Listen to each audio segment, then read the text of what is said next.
Empezamos esta primera sesión del año con un orden del día bastante extenso. Antes de entrar en el orden del día, yo quisiera felicitar a dos personas, dos miembros del jurado. En primer lugar, el senador Eduardo Peta, que está de cumpleaños, y también al doctor Raúl Torres Kinzer, que hoy fue electo presidente de la Corte Suprema de Justicia. Así que enhorabuena para ambos y éxitos, presidente. Me permito sugerir, por una cuestión de practicidad, puesto que hoy estamos ensayando por primera vez, transmitir en vivo las audiencias correspondientes a personas procesadas o enjuiciadas o investigadas, por lo menos, adelantar o saltar el orden del día y después retomarlo al punto 7, que corresponde a las audiencias ante el Pleno. Y en este caso, me gustaría pedir al Pleno que convoquemos primero a la doctora Teresa Rojas, que está investigada en la causa 87/17, caratulada Investigación Preliminar, abogada Teresa Rojas, agente fiscal de la Unidad Penal número 4 de la sede 1 de la capital, en el expediente judicial Luis Emilio Saguier Blanco, Gabriel Merzán de Gasperi, Néstor Javier Añasco y Ángel Modesto Vallejos, sobre estafa y producción de documentos no auténticos. Esta audiencia se va a transmitir, repito, para todos los miembros. Se está transmitiendo en vivo a través de la página web del Jurado de Enjuiciamiento de Magistrados. Muchos medios están tomando la señal y vamos a participar de esa manera haciendo pública la audiencia. Así le convocamos ya a la doctora Teresa Rojas.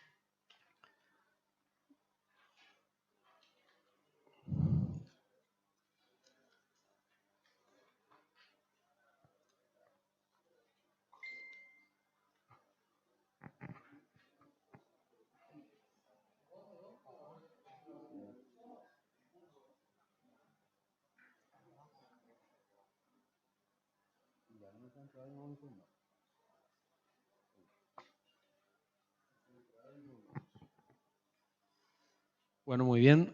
Mientras viene la doctora, quería informarles, vinculado a lo que estamos haciendo, que hemos lanzado una nueva página web muy diferente a la que estábamos teniendo, donde tenemos mucha participación ciudadana, incluida un enlace donde se pueden hacer denuncias y nosotros podamos convocar a estos denunciantes para darle los visos o las formalidades necesarias para que tengan cabida dentro del jurado. A su vez, también está ya colgado desde el jueves, cuando todos nosotros recibimos el orden del día completo, tal cual así lo recibimos, está al acceso de toda la ciudadanía. Y las actas, una vez firmadas por nosotros, en la siguiente sesión, aprobadas y firmadas, también van a ser subidas a la web, que era uno de los reclamos que recibimos. Inclusive, recuerden que el jurado fue demandado en virtud de la ley de información para que exhiba las actas, y hoy la idea es que estén en la página web. Muy bien, ya está con nosotros la doctora Teresa Rojas. Bienvenida, doctora. Contigo estamos inaugurando esta modalidad de audiencias públicas. Habrás escuchado, esto se está transmitiendo en vivo a través de la página web del jurado. Así es. Vos fuiste convocada porque hoy vamos a tratar también el caso en el que estás involucrada. No se inició, hay que aclarar, ningún enjuiciamiento aún, sino que se dio entrada, es más, no figura como entrada ninguna denuncia. Sí. Entonces, lo que hoy vamos a hacer es estudiar el mérito o no de la denuncia para iniciar o no un enjuiciamiento.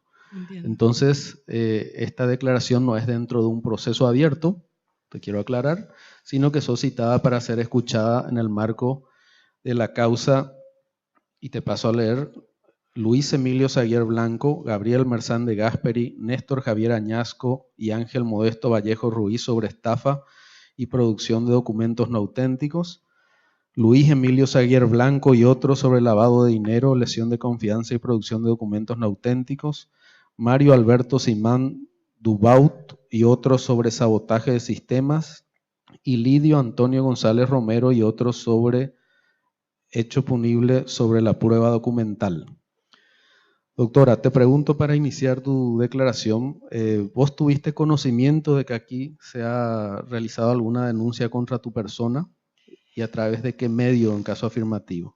Sí, resulta ser que en el marco de la recusación de las causas en las que tuve intervención, la Fiscalía General me hizo llegar una copia de una denuncia formulada por el señor Luis Emilio Sayer Blanco, bajo patrocinio de los abogados Carmelo Caballero y José Domingo Almada. Aclaro una vez más que fue Fiscalía General la que me notificó. Buenas tardes.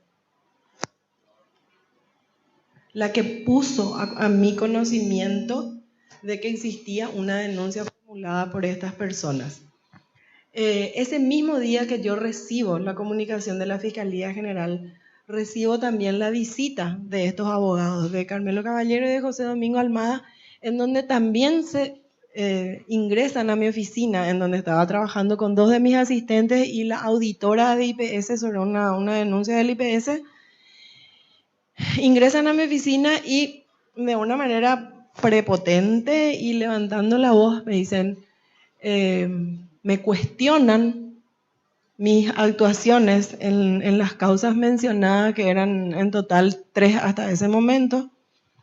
En 2 de ellas el doctor Aldo Cantero y yo habíamos formulado imputación y como medida cautelar habíamos pedido la prisión solamente para Saguier Blanco, no así para los demás imputados. Entonces, ingresan, me reclaman las actuaciones y en un momento del reclamo, el doctor Almada me dice, mira doctora, voy a decir las palabras textuales de esta persona. Mira doctora, venimos a comunicarte que te denunciamos en el jurado de enjuiciamiento, que vamos a pelear voto a voto por tu destitución y cuando te destituyan, te vamos a iniciar la demanda de indemnización y te vamos a sacar hasta la última bicicleta que tengas. Así que si tenés una bicicleta, transferí nomás ya. Bueno, eso me sorprendió bastante, me quedé realmente sin palabras, sin saber qué contestarle y me dirigí a Carmelo y le dije, y bueno doctor, porque a Carmelo sí le conozco, porque él formó alguna vez parte del Ministerio Público, por muchos años fuimos compañeros de trabajo, compartimos muchas actividades como funcionarios del Ministerio Público. Entonces me dirigí a él y le dije, y bueno Carmelo, le dije, yo no tengo cómo pelear contra ustedes, no tengo las mismas armas que ustedes, así que yo voy adelante con mi trabajo y mi honestidad y mis años de servicio dentro del sistema de justicia. Bueno, siguieron reclamando y se retiraron. Bueno, entonces, la primera llamada de atención cuando yo leo la denuncia de estas personas es que ya dicen en ese escrito que se ha abierto una investigación preliminar, que el jurado ya inició una investigación preliminar y que la investigación preliminar era solamente contra mi persona, no así contra el fiscal Aldo Cantero, que también conjuntamente conmigo firmó las 2 imputaciones y los 2 pedidos de prisión preventiva en las 2 causas. Entonces, esa fue la primera llamada de atención. Cuando me recupero de esa visita, por llamarlo así, entonces me pongo a elaborar un informe para mi superior. Y relato lo que ocurrió ese día en mi oficina y envío. Eso fue en el mes de septiembre. Desde septiembre hasta ahora, oficialmente, el titular del Ministerio Público no me comunicó que haya hecho alguna diligencia con ese informe que yo remití, pero sí me enteré por la prensa que el 27 de diciembre envió esos antecedentes a la Corte Suprema de Justicia. Bueno, otro punto que también me llamó la atención, que las recusaciones eran contra Aldo Cantero y contra mí. Sin embargo, en el trámite de la impugnación, esas recusaciones fueron rechazadas por la Fiscalía General, porque dijeron que no había méritos, que las causales invocadas no tenían nada que ver con las que el código preveía. Entonces fueron rechazadas todas las recusaciones, que fueron 3 en total. Pero en el trámite de la impugnación ante la Corte Suprema de Justicia, presentan un escrito, estos abogados, en donde dicen que la impugnación es solo contra mí y no contra Aldo Cantero, y solicitan que Aldo Cantero continúe en el trámite de la causa. Segunda llamada de atención: ¿por qué solo yo fui denunciada? ¿Por qué la impugnación era solo contra mí? Claro que después, pasados unos meses, los audios me aclararon. Sin entrar, no quiero entrar a discutir ni analizar la legalidad o no de esos audios, pero son tan coincidentes con todo lo que pasó en la causa que bueno, mis dudas se aclararon. Bueno, enterada de esto, entonces vengo acá a la sede del jurado y solicito una audiencia con el presidente. En ese entonces, el señor Óscar González Dar.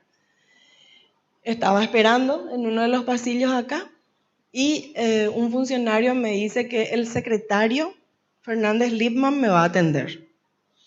Entonces yo paso a conversar con él. Era la primera vez en mi vida que yo le veía a esta persona. Nunca jamás, yo no sabía de su existencia.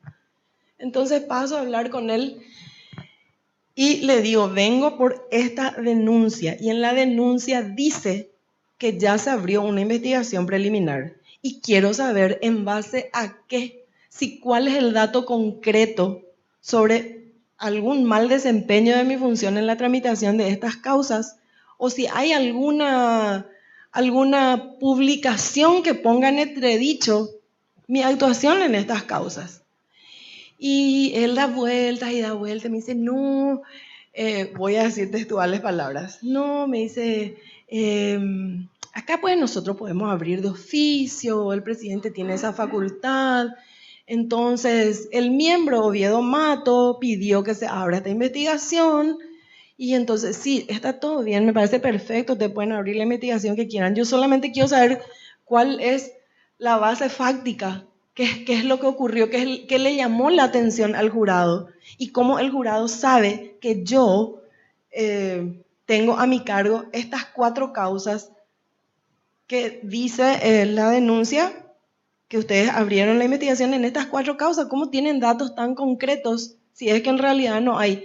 Y cómo los denunciantes ya sabían que había una investigación preliminar en mi contra. Bueno, me dio vueltas, me dijo que eso es así, que un miembro pidió. Y bueno, en ese interín paso a hablar con el presidente, con el señor González Dar, y casi no me dejó hablar. Le dije yo, buenos días, vengo por tal y tal cosa, y me dice, no, doctora, tu caso está feo, anda nomás, ya ve bien qué es lo que vas a hacer. Estos abogados vienen todos los días acá a conversar por esta causa, están muy enojados contigo, vos te extralimitaste en tus funciones. Entonces yo trato de explicarle, le digo, pero acá hubo un equipo de trabajo conformado por la Fiscalía General, nosotros pedimos estas medidas cautelares, los jueces no entendieron así, dieron medidas, y los que nos interinaban, porque el doctor Aldo Cantero viajó a Londres por el tema Cajubi y yo ya estaba de vacaciones, y nos interinaron la doctora Liliana Alcaraz y Raquel Fernández.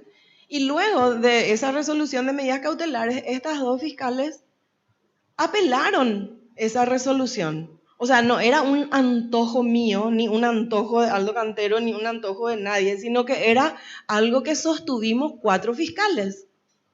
Pero siempre me llamaba la atención que solo yo estaba denunciada y solo yo estaba impugnada. Con los audios, repito, se fueron aclarando las cosas. Bueno, como el señor González Dar prácticamente no me dejó explicarle, entonces yo opté por retirarme para no alargar la cuestión ni empeorar mi situación. Y la verdad que salí bastante asustada, bastante preocupada, y salí pensando, bueno, yo soy una funcionaria de 31 años y 9 meses de antigüedad. Tengo 53 años y dije, yo de acá no voy a salir destituida. Yo voy a ver mi retiro voluntario, voy a ver mi jubilación, voy a ver cómo arreglo esto. Bueno, entonces empecé a pensar a quién le podía recurrir. Y en primer lugar me fui a conversar con el doctor Krikovich y con el doctor Salas. Pedí audiencia para conversar con ellos en el Consejo de la Magistratura. Les expliqué el motivo de mi visita, qué era lo que estaba ocurriendo. Les conté exactamente, ellos no sabían nada. Porque yo me imaginaba, bueno, van a abrir una investigación preliminar. Bueno, ocurrió algo, se reunieron y en una reunión del jurado decidieron abrir una investigación preliminar. O sea, jamás me imaginé que una sola persona del jurado podía hacerlo así independientemente sin que el resto tenga conocimiento. Bueno, conversé con ellos, les conté todo y puse en conocimiento de ellos lo que estaba ocurriendo. Después de eso hablé con el doctor Torres Kinzer. También puse a conocimiento de él, tampoco sabía nada. Hablé con el doctor Tuma, también para ponerle en conocimiento de lo que estaba ocurriendo. Y dije, bueno, hasta acá llegué. Yo no tengo cómo pelear esta batalla, así que yo me voy a seguir trabajando y que sea lo que tenga que ser. Pasaron los meses y vinieron los audios. Y ya dije, no. Vine a hablar también con el asesor del consejo, el doctor Kronawetter. También le comenté lo que estaba ocurriendo y dije, bueno, hasta acá llegué, seguí trabajando. No pasó 2 o 3 meses y salieron los audios y empezaron a caerme ciertas fichas, como se dice comúnmente.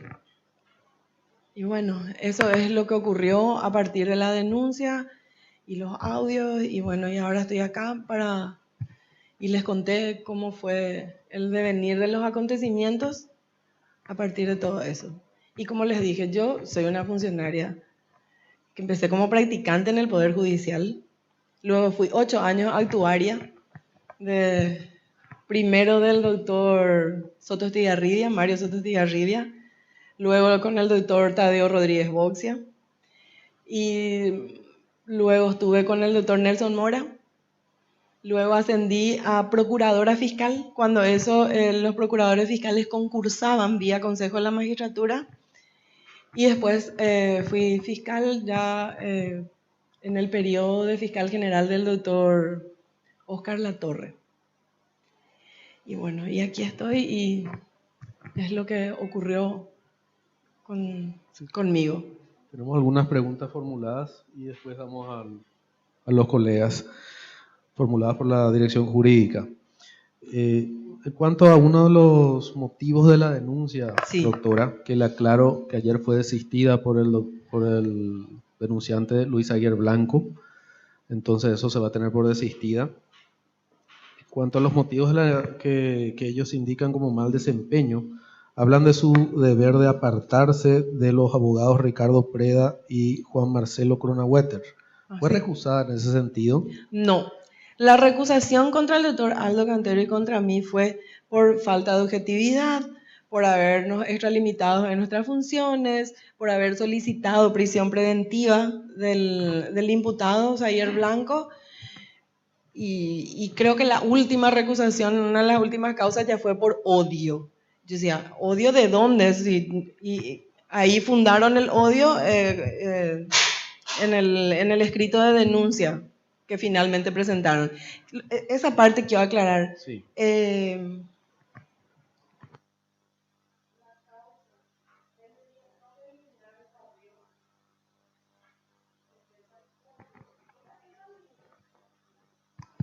Sí, están las fechas. Lo que quiero decir es que el 17 de agosto es la fecha de la providencia que ordena la apertura de la investigación preliminar. Recién el 1 o el 7 de septiembre se presenta la denuncia de los abogados Caballero y Almada. Y no recuerdo exactamente cuándo. El mismo día que presentan la denuncia, con 20 minutos de diferencia, entre que se presenta acá, me comunica Fiscalía General la existencia de esa denuncia. Volviendo a la recusación, ninguna de las causales invocadas en esa denuncia fueron invocadas para la recusación. ¿Qué resolvió la Cámara con respecto a las recusaciones, doctora? No, resolvió Fiscalía General, resolvió rechazar. Rechazar. Sí. ¿Qué lapso existió entre el inicio de la investigación penal con relación a la causa que involucra al señor Zaguier Blanco, denunciante en aquel momento, y otros, y el momento en que formuló acta de imputación y el requerimiento de una medida cautelar? ¿Podría resumir del modo más breve y solo citando cuáles son las diligencias en que sustentó el acta de imputación? Sí, me gustaría mirar un poquitito porque como ya pasó hace mucho tiempo, no.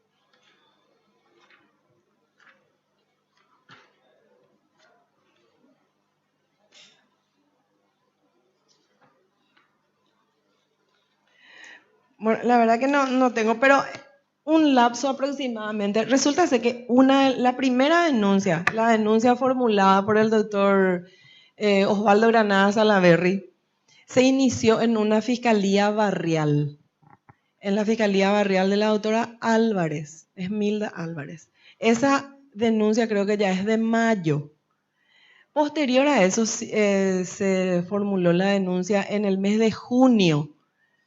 Se formuló la denuncia por lavado de dinero en contra de estas mismas personas. Entonces, Fiscalía General unificó esas causas prácticamente porque se trataban del mismo hecho. Una misma conducta que finalmente configura varios hechos punibles, como la estafa, producción de documentos no auténticos, lavado de dinero, y no recuerdo otras cosas más, pero todo lo que yo le estoy diciendo, señor presidente, está en las copias que yo proveí Habrán pasado un mes entre que fui asignada para entender en esas causas y la fecha de la imputación. Un mes, casi un mes. Y bueno, los motivos, o sea, las diligencias que motivaron la formulación de la imputación al pedido de prisión fueron los numerosos documentos, los numerosos informes de los bancos, de la CEPRELAT, de la Secretaría de Estado de Tributación y las testificales prestadas por los funcionarios de la empresa Electrofácil.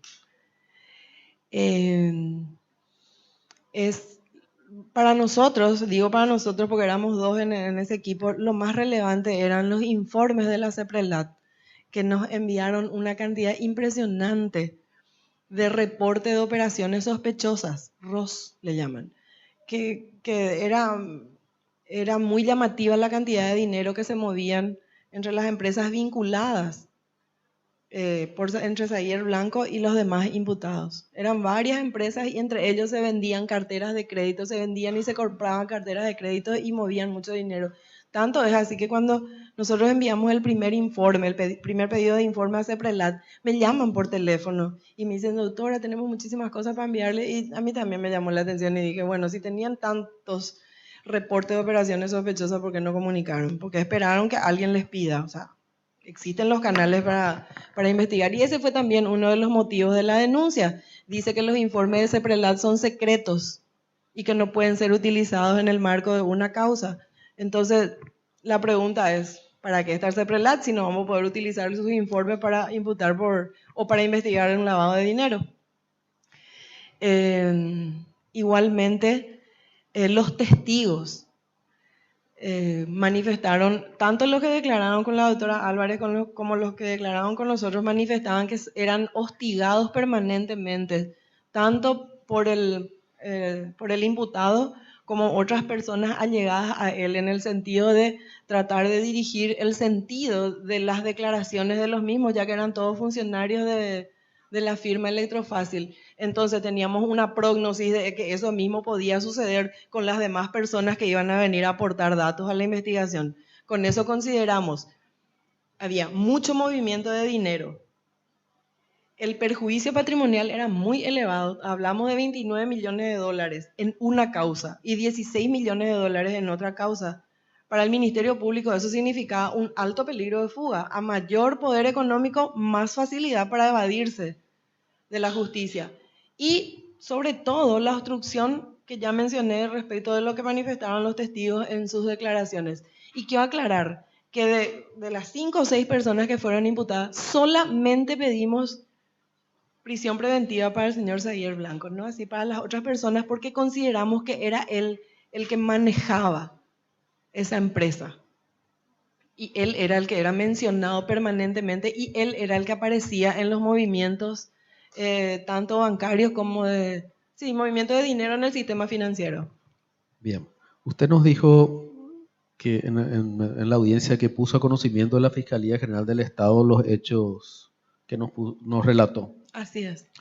¿Qué respuesta recibió del o los responsables de la institución sobre tales hechos? Y en particular, si puede referir si se adoptó alguna medida concreta respecto a los hechos que nos relató. Absolutamente ninguna respuesta.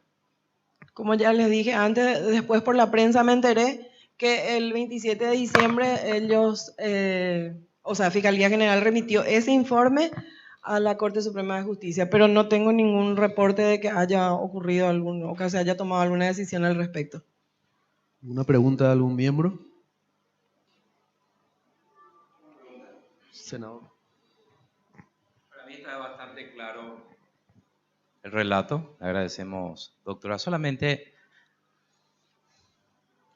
me llama un poco la atención el hecho de que usted recurrió a varios componentes del jurado, inclusive a su fiscal general, y después se sintió sola. Ya inclusive tomó como una decisión irse a su casa a renunciar antes que... Usted inmediatamente comunicó al fiscal general del Estado, escuché. Sí. ¿A la Asociación de Fiscales? Creo que verbalmente, yo soy tesorera de la Asociación de Fiscales y creo que verbalmente comenté con la presidenta en una ocasión, en una oportunidad, pero no remití nada por escrito. El fiscal general en ese momento que se estaba dando trámite, ¿qué le dijo? No, nada. ¿Su asociación? Sí. ¿Se pronunció? No, un pronunciamiento público no, pero sí la presidenta había prometido realizar algunas conversaciones para ver cómo seguía el trámite.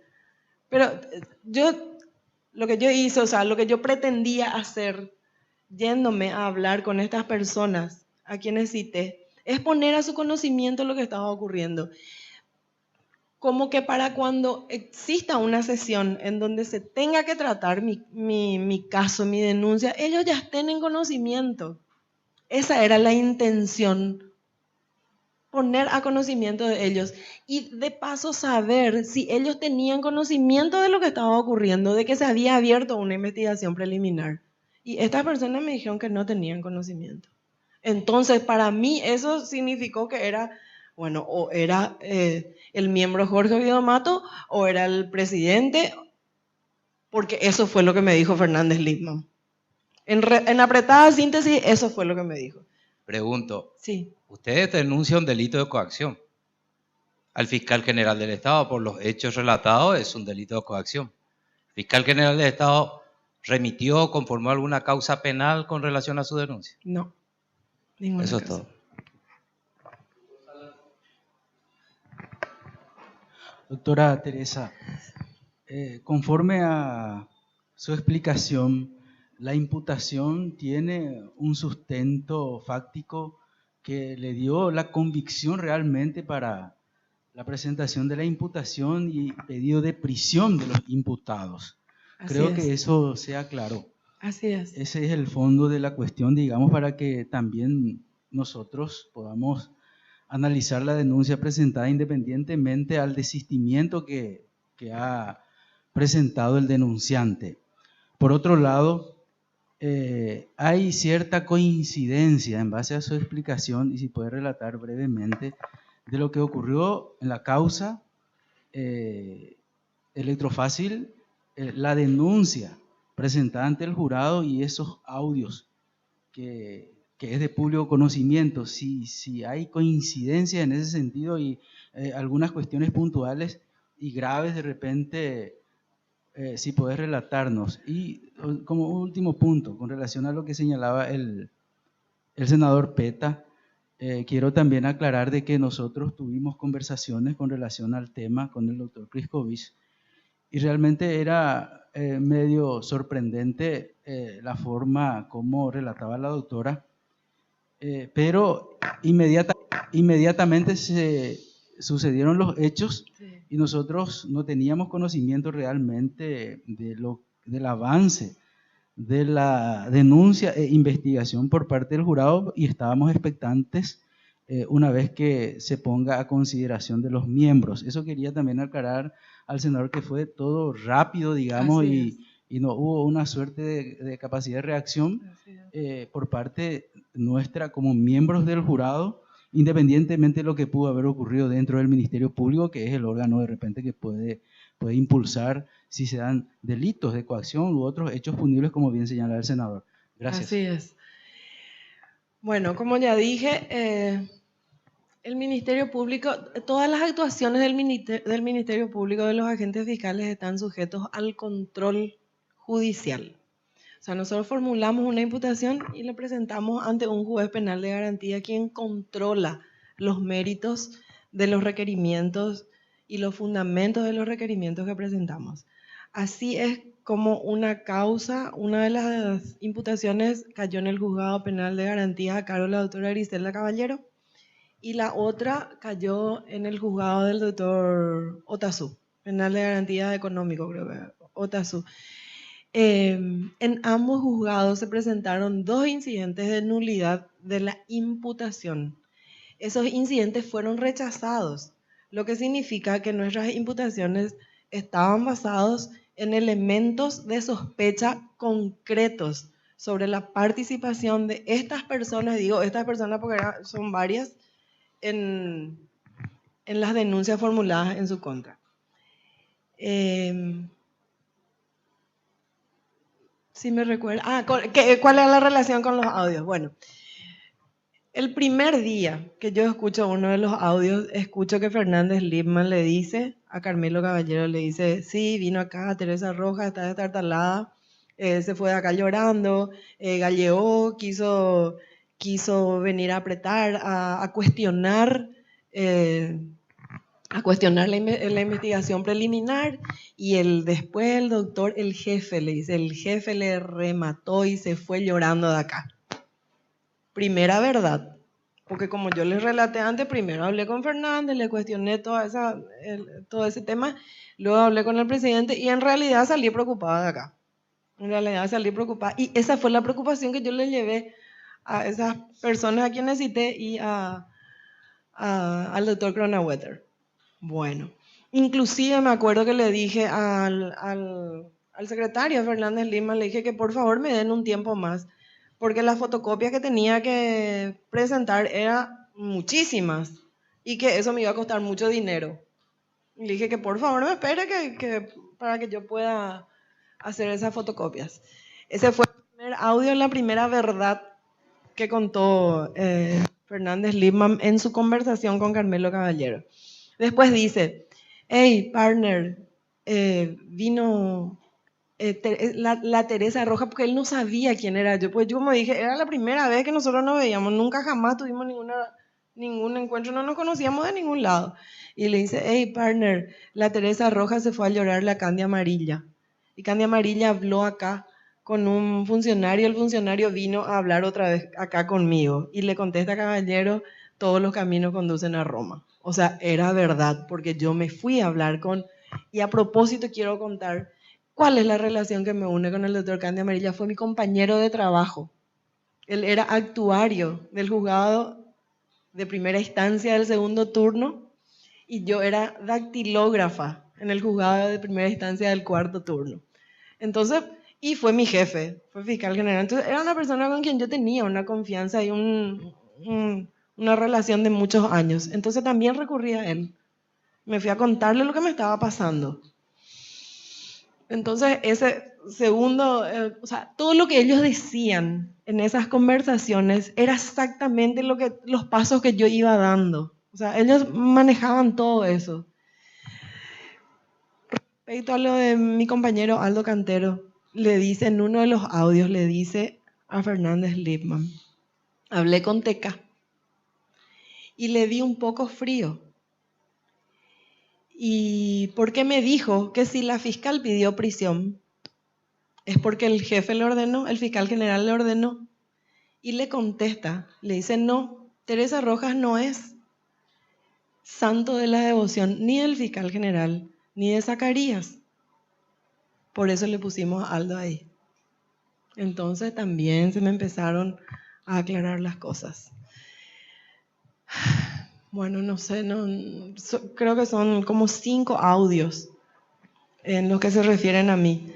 Y en otro audio que no recuerdo si las palabras textuales, era la conversación entre Fernández Lipman y un funcionario del jurado en donde estaban tratando de hacer que la denuncia que se presentó muy posteriormente a la apertura de oficio de la investigación cayera en su secretaría, porque creo que acá hay 2 secretarías o una cosa así. Yo no tengo mucha experiencia en el jurado. Entonces estaba conversando con el funcionario y le dijo, ¿una denuncia de Ciudad del Este, Pio? Y le dice, no, una denuncia acá. ¿Y contra quién es? Y contra Teresa Rojas. Me iba yo manejando mi auto y me entero, boom, otra coincidencia. Y dije, con razón, los abogados cuando presentan la denuncia ya sabían que había una investigación preliminar. Es más, el secretario decía que él mismo iba a presentar la denuncia. Entonces, esas son las cosas que yo recuerdo que coincidían muchísimo. Y después está la famosa repartija de los 120, que no sabemos si son $120,000, 120 millones o 120,000 guaraníes, que hablan y dicen que el secretario Fernández Lipman se fue a Astoria a hablar con Luis. Y ahí creo que le dice que le contó cómo finalmente se repartieron esos 120.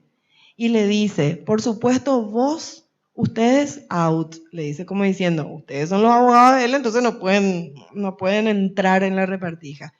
Le dije que a mí me quedó un poco y lo que me preocupa, le decía, lo que me preocupa es que Aldo se quedó afuera. Y entonces le contesta a Carmelo, sí, pero Aldo se fue junto a Jorge. Se fue a San Vicente y Aldo cantó 50.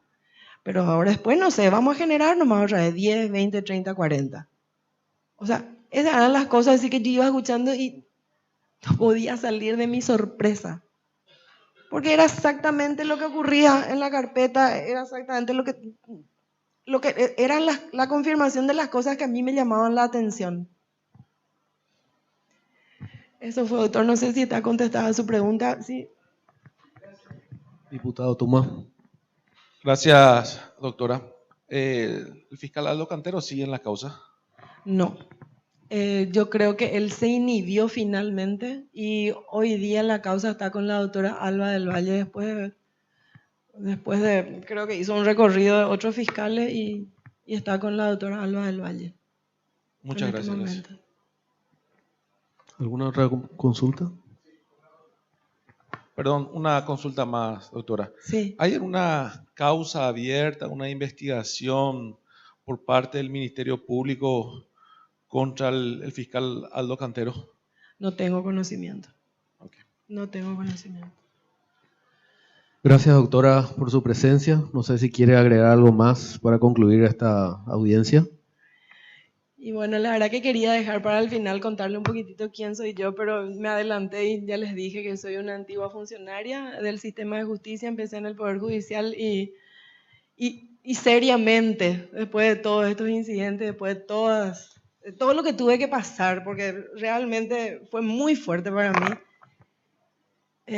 empecé a pensar en mi retiro voluntario o en mi jubilación, a pesar de que yo creo que todavía puedo dar mucho. A mí me gusta mi trabajo, me gusta lo que hago y creo que lo hago con honestidad y me capacito y me preocupo y pueden pedir mi legajo del Ministerio Público. Y bueno, eso.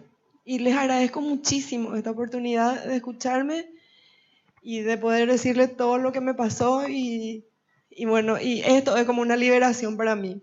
A partir de ahora, lo que ustedes quieran resolver, están en todo su derecho. Una palabra más, Pedro. Sí, muchísimas gracias, presidente. No, teniendo en cuenta la presencia del agente fiscal, ponernos más a conocimiento de los otros miembros, sobre todo los miembros que recientemente se incorporaron al jurado, que efectivamente la doctora fue a conversar conmigo, me expuso el motivo por el cual ella estaba enjuiciada. Yo le demostré mi sorpresa porque eso no pasó por la sesión.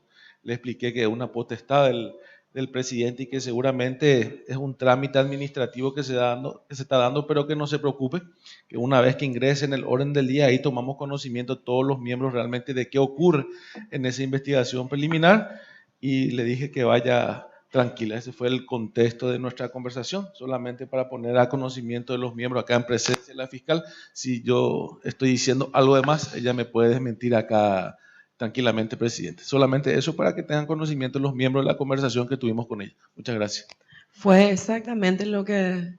Y fue esa mi intención, que los demás miembros sepan lo que estaba ocurriendo. Esa era mi intención. Y que para cuando se reúnan, estén en conocimiento de lo que... O sea, por lo menos que hayan escuchado las dos campanas.